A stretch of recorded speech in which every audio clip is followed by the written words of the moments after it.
Hi, Rashid here again, and in today's video we'll learn everything about speaking part 2, and I'll give you some of the top tips to stroll past it.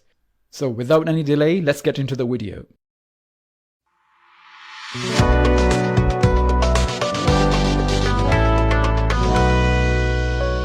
We'll first see what part 2 actually is, and then we'll see what makes this part so scary, and some of the 9 band tips and a sample answer of a band 9. Now let's see why this part is sometimes a little scary for the students. Many students find part 2 very challenging for a number of reasons. It is a monologue, and that too for 2 minutes. That's on the top of the list. This is very different and difficult because you will be speaking alone for 2 minutes without any verbal interaction from the examiner's side. This is also difficult because some students often run out of ideas and have nothing left to speak. It becomes even worse if the topic is totally unfamiliar. But the biggest reason, in my opinion, for not doing well on this part is that students underestimate it and think that 2 minutes isn't a big deal. It's just not very long. But if you actually do it and talk for 2 minutes, you will see that 2 minutes is quite a long time. What you really need is the ideas to get going for all the ways. Let us first see what this task looks like. The examiner will give you a topic card, and on the card there will be a short description of a topic with some ideas for what to include. The topic will be related to personal experience, for example, a person you know or an event that you participated in. There are 4 instructions on your booklet or cue card directing you what to talk about. But before you talk, you are given 1 minute to prepare. You're also given 1 extra paper to make notes on. It is very important to use this time very wisely. This task is your chance to show the examiner how well you can talk for an extended period. Many people also call it the long turn because it's your turn to speak for a long time. 2 minutes doesn't seem like a long time, but if you have never done it before, it can seem like forever, even for native speakers. So practice speaking for 2 minutes. And also, you give your talk and you're expected to speak without interruption from the examiner for up to 2 minutes. The examiner will listen and say nothing, but he or she may nod or gesture in order to encourage you to continue talking.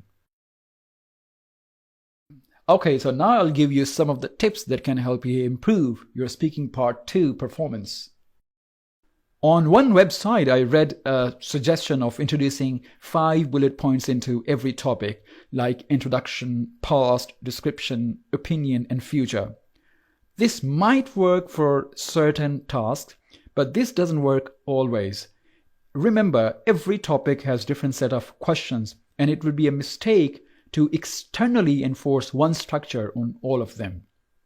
Okay, the number 1 advice is never to reach this part 2 with a premeditated structure. Try to go about every question in a different way according to the layout of the questions, according to the sequence of the questions. The next one is quickly decide what you have to talk about. Lie if you have to. You need ideas to expand on. It is better to make points right from the bullet points provided and add extra detail coming out of these points. This will help you stay relevant, focused, and organized. Being honest is not one of the assessment criteria. The examiner doesn't care whether what you say is true or otherwise.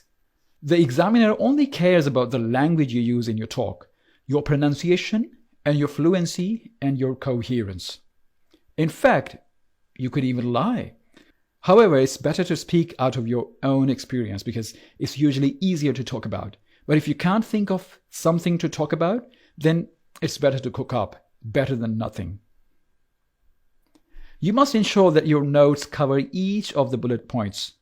As you will be adding a lot of details, it's important to stay organized. Write down the keywords that can help you to organize your thoughts and ideas. These notes can help you in planning your ideas. They will get you thinking about the topic. improve your coherence and organization, and improve your fluency. Use this 1 minute time very wisely. Your score is going to depend on this. It is important to use the time to think and note down ideas or words. During the talk, you may need to look at these notes to get ideas for talking.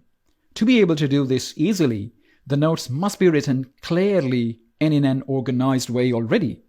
So you can make a flow chart, arrange ideas in clockwise or in columns, etc. A random bunch notes will be too much confusing to look at, so it should be clear so that you can follow it easily. But remember, please do not write down full sentences as there won't be enough time. Most candidates do not do this note writing. They write just about 2 or 3 things on the paper and they spend most of the preparation time thinking about what to say. The problem with this approach is that as soon as they start speaking, they forget what to say. So make detailed notes. Okay, so how to open the part 2? Notes. Giving a simple introduction in the start is a very good approach. You can start by saying why you chose to speak on this object or experience, etc. When you begin talking, you can look at your notes briefly, but do not try to read directly from the notes. It's important to maintain eye contact with the examiner as you speak. Alright, the most important thing is that you must know how to expand your ideas. You must have a clear strategy which can help you prolong your talk. This will add more time in your talk. Your language will also have a variety of expressions because of extra ideas. You can add these extra ideas by answering WH questions like where, when, why, what, etc. It's not mandatory to address each one of the bullet points, but it's better. It is important because speaking on all of them can help you keep talking and talking throughout 2 minutes. But if you have spoken for 2 minutes and some points have been left untouched, it's not a problem. Time your talk during the practice and make adjustments if needed. Try to talk more than 2 minutes to last at least 2 minutes during the real test. Don't be afraid of making mistakes. Everybody does it. Even with these mistakes, you can score very high.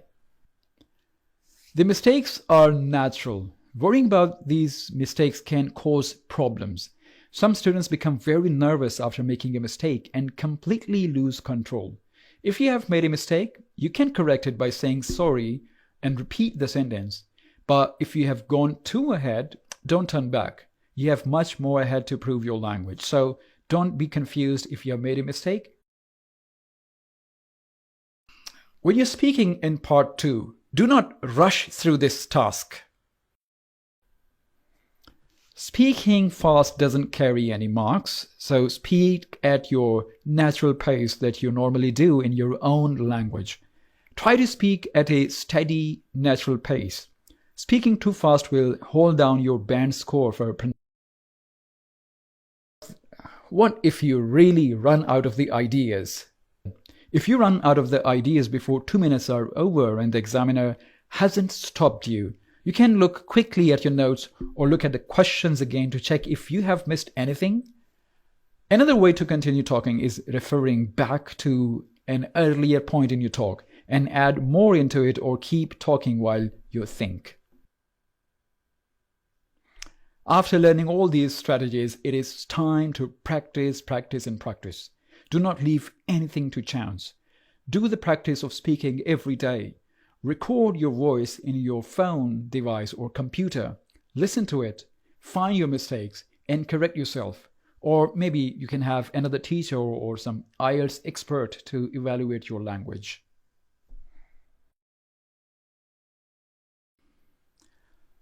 Okay, I'm going to play now a sample answer, which is of a band 9. I'd like to talk about the most exciting tennis match I've ever seen. It was about 6 years ago, just outside Bordeaux in France, and it was the boys' final of a junior championship. My favourite player, a rising star, had got to the final, so I wanted to see him. At the time, I didn't know anyone else who was interested in tennis. All my friends preferred football, so I went on my own. I set off really early to make sure I got there on time. But I ended up being too early, and I had to wait for 2 hours for the match to start. It didn't matter though, because this meant I got one of the best seats, right at the front, in the middle of the court. I was delighted about that. Other people gradually started arriving. The seats filled up, and we waited expectantly for the players. When the match started, it soon became clear that I was practically the only person supporting Jean Martin. Most people were there to support the other guy, who had won the previous 2 years, and was the favourite to win this year too. Every time Paul Fernandez won a point, the crowd erupted into applause, but I sat silently, getting more and more anxious. Martin lost the first set, but then there was a dramatic turnaround. He suddenly seemed to find some self-belief, and he started to win. That's what I love about tennis. It's a battle of the mind as much as the body. I find it interesting to see how some players may be highly skilled, but don't have the mental strength to win. Martin obviously did have this strength, and Fernandez was slowly falling apart. The atmosphere was electric. Martin showed off his amazing skills, hitting ball after ball straight down the line.